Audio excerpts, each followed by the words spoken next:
Hello, Alvaro. Hi, Habibi. Welcome to Dubai. Welcome to Dubai, Habibi. How are you? I am doing good, and you? Very nice. For how long you been here? I've been here 17 years. What brought you to Dubai? Well, originally it was cars, because at this time crypto and blockchain wasn't really, Bitcoin wasn't out, 2009, so I saw the birth of it here. What about you? 3 years ago, when Dubai Expo was happening, I came invited by the government of Colombia to talk about the future of citizenship. And at that point, the government of the UAE saw the future of real-world assets. And they actually, before everybody was talking about it, they say, you should come and develop the things here. So 2 months after, I was moving the headquarters of the company here from Kenya, and here I am, 3 years after. Congratulations. So they saw the talent in what you do, and they invited you here. So I guess you have a golden visa too, right? Yes, yes. Incredible. I think a particular thing about the UAE is that they focus on attracting the best talent to make sure that this country keeps and stays fresh in regards to its vision towards the future. As well, they focus on developing things that nobody's talking about. So then, like when the wave comes, they're always ahead of it. Like what you're developing, right? Like you are gamifying experiences in real life for people in blockchain. Yeah, I mean, blockchain is the underlying layer of it, the layer of technology, of magic. But yeah, let's get back to what you were saying. So yeah, they're looking ahead and they know the trends of tomorrow. And when the innovators come to those events, then of course it's nice to have them stay here and have a residence and actually move to the place and to grow with the place, help to grow the place. And I think what you do is very helpful. I read that you help companies, especially in Web3, to establish, but not just in UAE, in over 80 countries. Is that right? We are the white label of in real-world assets in 83 countries, specifically for Web3 companies and governments. What we notice is that there is this kind of gap between governments, organizations, and Web3 companies because they don't understand what the digital citizens are, and digital citizens sometimes don't know how to interact with real-world assets, especially if you are holding all your money in crypto. And what we found is that we were very, very good in building those partnerships and bridging those using technology. And so far, yes, we developed in 83 countries a network of partners and people who can help us leverage the access of companies to infrastructure, such as hotels, restaurants, malls, and also contacts from presidents of countries and down, and as well incentives for citizenship programs and other things around the world. Wonderful. Wonderful. What about you? What is the program, besides the Dubai Blockchain Center, which is very interesting, because become like that kind of enabler, right? Like of communities from the Dubai ecosystem to be able to connect with other people.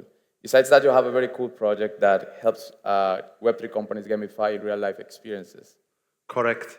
So yeah, to the Blockchain Center, it's a lot about education, and also it was very much about crypto being actually really legal in the country. Because back in the day, you have Silk Road, you have Bitcoin, you have all these negative news, and nobody understands what is blockchain, how it works. So that's one of the first things what we taught. But then later, and today we make like workshops, courses about safety, security, how wallet works, and all those standard things to help people onboard easier, because the market, it's like a minefield. There are so many apps and so many websites and so many tutorials, and some of these things are also done by product companies who actually give you a tutorial to sell you a product at the end. So trying to filter a little bit and help people to touch the ground in a good way here in order to have a good future and don't make mistakes. And about my project, which you said, so yeah, I loved blockchain and very much after I read the white paper of Satoshi, and I got really inspired by the technology. But back then I didn't know that it's slow, not scalable, and all those things. So the technologies which make the user experience amazing, we just have them maybe since 2 years. and user experience is very important. And our idea is to innovate everything what's already there even more. So if you have restaurants, hotels, tourismic places, to gamify them in a kind of Pokemon Go way, like World of Warcraft, 1, 2, 3, 4, 5 quests, even for tourists who come and they might actually not have enough money to go to certain places, but they have social media. They could go to a museum which is not busy, do stories there, help accelerate those places by giving their social media value and access those places for free with their family. And I feel it's like a win-win situation for the country and for the people, because they get something, they receive something, everybody wins. I have a question. What do you think is the main value that this ecosystem, particularly in the Middle East, this city, Dubai, adds to your project and to the projects of any people or any person who wants to move to the UAE? Well, in general, I think the biggest value of the UAE is the safety. Number one, people just can be safe here. You can be rich here and safe, and you can be safe in any ways here. I mean, in UAE, you can have a lady walking with a short skirt in the night at 3, 4 a.m. on the street, and there will never anything happen, so she's safe. I think that's impossible in almost 90% of the places in the world. And what else is very good here? The tax benefits. We just have 5% VAT, and now there is this 9% tax coming. Yes. Still, they're figuring out in detail how to do everything, but it's a very efficient country. Like, I mean, here you can make money. In my case, I would say that the UAE is a place where you can actually dream, but your dreams are supported by a network of institutions, organizations, people who are ready there to help. I remember how I was having this conversation with someone, Marina, like right after Dubai Expo, about what I wanted to do with Circolo. And right after this conversation, this person is like, I want to connect you with someone. Next day I had a meeting as the vice president of Marriott International, and they are like, hey, we want to be partners with you. Somebody talked to us about us. Now you can have access to our more than 40,000 venues around the world. And it was in a matter of literally hours, and sometimes you cannot believe it because you might think that it's a scam, and it's true. Same as in anywhere, in the places of opportunities, there are many people who are smoke emitters. And at the same time, there are many people who are willing to help and support, and that's one of the best things about this environment. Absolutely, because it's a very safe environment. So you can technically meet a chairman of a huge conglomerate or some big company just on the street. One of my friends who's sitting in the audience, he was just walking around my house and he met the king of Jordan, just casually walking with one guy.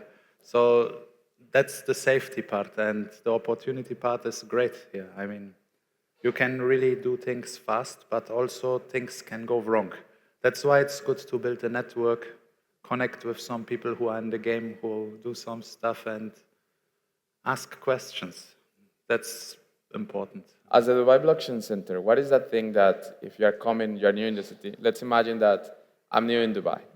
I don't know anyone and I don't know anything. What is that thing that I should do? And what is that thing that I shouldn't do here? Well, we partnered with many conferences, specifically in Web3 and crypto.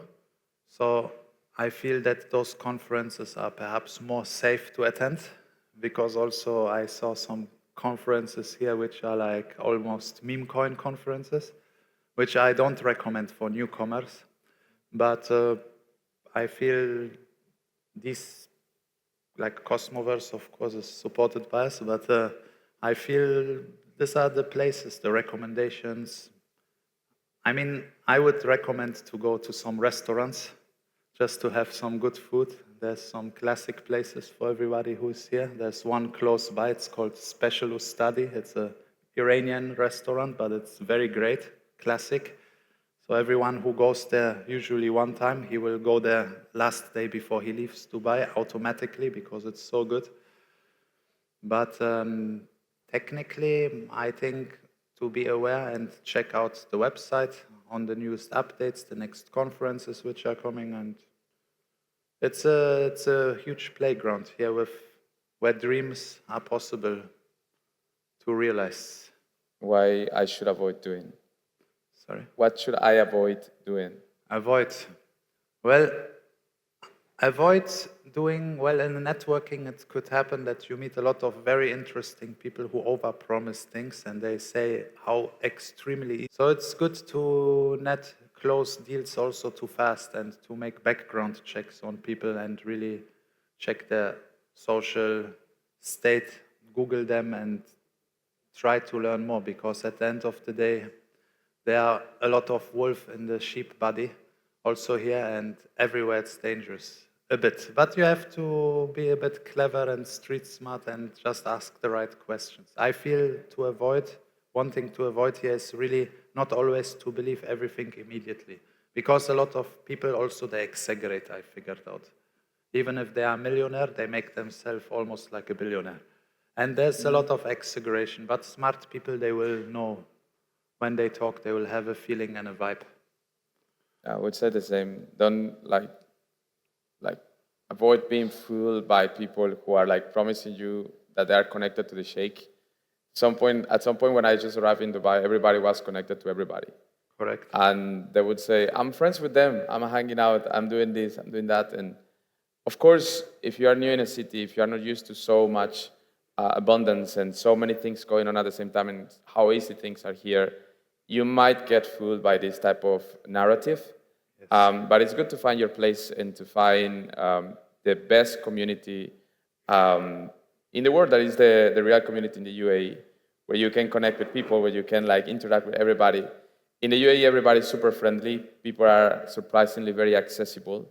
And as well, I learned here that the only thing that you need to do is to ask a question. Yes.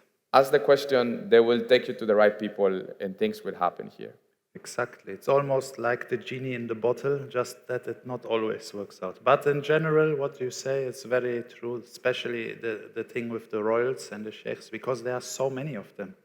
And it doesn't really mean anything to know anybody, because personal relation and business relations, there are some total different things. And some of the super top guys, they don't even participate in business because they are government officials. So a lot of people, they leverage it for their advantage, and a lot of offices, they leverage it also to get ridiculous fees every year in order to make some things faster or better, but also this doesn't always work out. So it's not always the narrative of how people put it. That's why especially brands and companies who establish here, I recommend to go through the normal recommended channels and pick up every other benefit or every other person like a bonus on the way, in order to maybe later see if you can play this joker and it can add value. Fantastic. Thank you so much. Alvaro, it was a pleasure, and I'm so glad you came to UAE and you're killing it here. Yeah. I wish you a lot of success.